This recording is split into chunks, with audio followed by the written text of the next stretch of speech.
Hi there guys, it's Wade McMaster here, and today's video is going to show you a few extra little bits and pieces for editing the Facebook cover image templates in the specialty pack. So these are Photoshop templates for your Facebook page.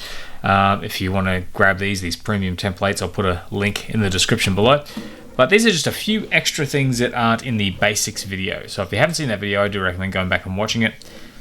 These are some of the text effects. I've got a number of templates here I think should cover most of the extras, even though there's over 25 in the pack. This is only a handful. I'm going to show you how to do some basic updates. So here we've got this particular template here. It's a very simple method of, you can see, we've got here top title, solid half, and then text below the title. If I click on this top title here and expand that, I've got edit title. I can just click in here and type what I want to in there. Now you can get this and move it, but what it does, it simply reveals what's behind this folder here. Now I do recommend holding down, if you're going to move, hold down shift as well, so it only goes left or right.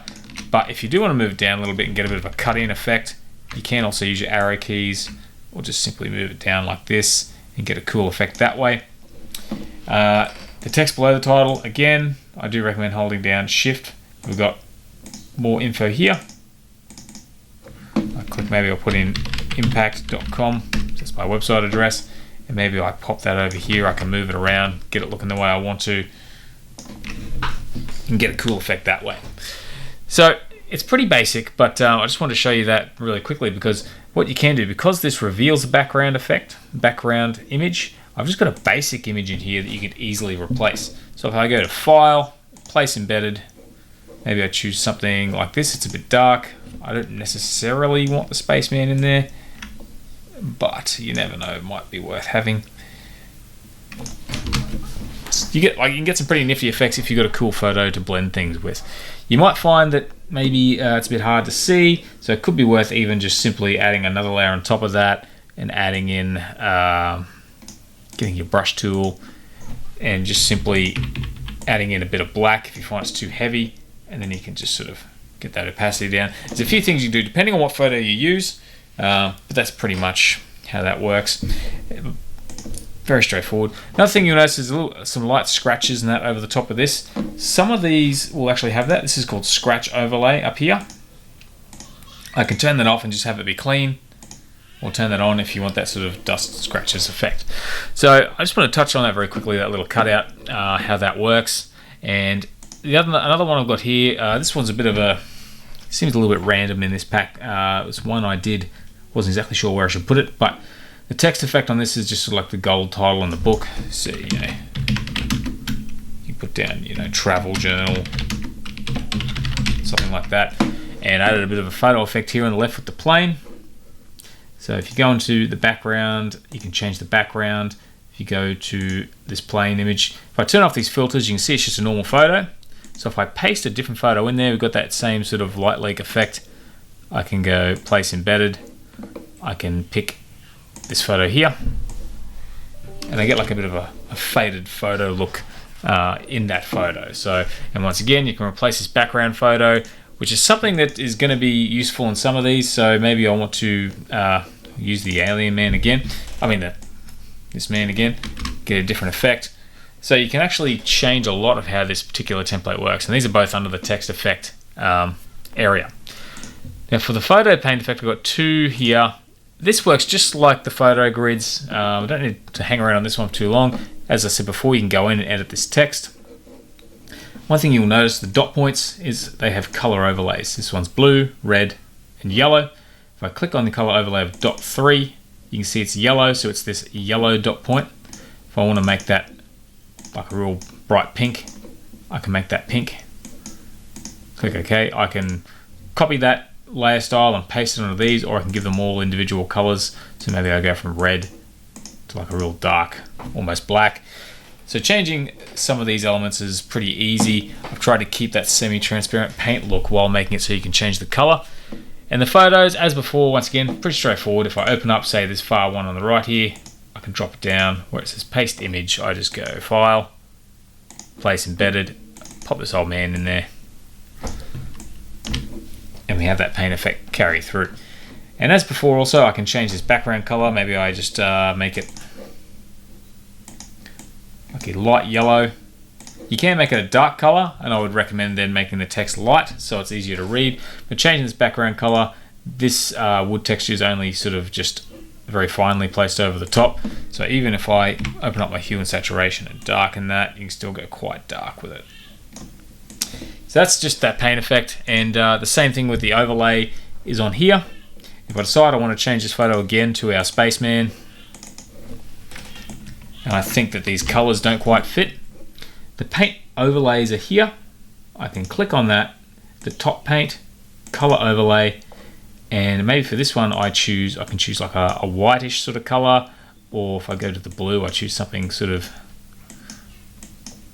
like that. And then maybe it's just a bit too strong, so I can get my opacity and knock that down a bit. And we do have a bit of a paint texture overlay as well. It gives it a bit of a paint effect. And then of course we've got the bottom paint here. So color overlay, and I can change that from brown to maybe a dark, like a black or something like that. It's currently on color dodge, so I would change that to just normal. Play with the opacity again. And then of course we can change this color on the text here by just simply highlighting it. So you can see how easy it is to change some of the color in these templates. Not the best design, but that's how you change some of the paint color on these paint templates. Just want to quickly show you guys that one. Now this one I just want to illustrate is pretty much the same as the basic ones. You change your title, you go into Blob Photo, you change your photo. So once again, here, choose this girl here, pop her in there, you got your new photo. But most of the Blob templates are like that, except for this one here actually has a bit of an effect over the top of the photo. So you can see here under background, there's a light rectangle, there's a bit of a gradient, there's this sunlit effect. But where it says paste background image here, if I paste an image in there, maybe I choose this coffee image, it actually retains, if I zoom out a bit and just really getting close, it retains a bit of a sunburnt effect. Now the reason I want to show you this is if you go on this background layer, you may not actually want that. You can go through and turn this little white section off on the right here.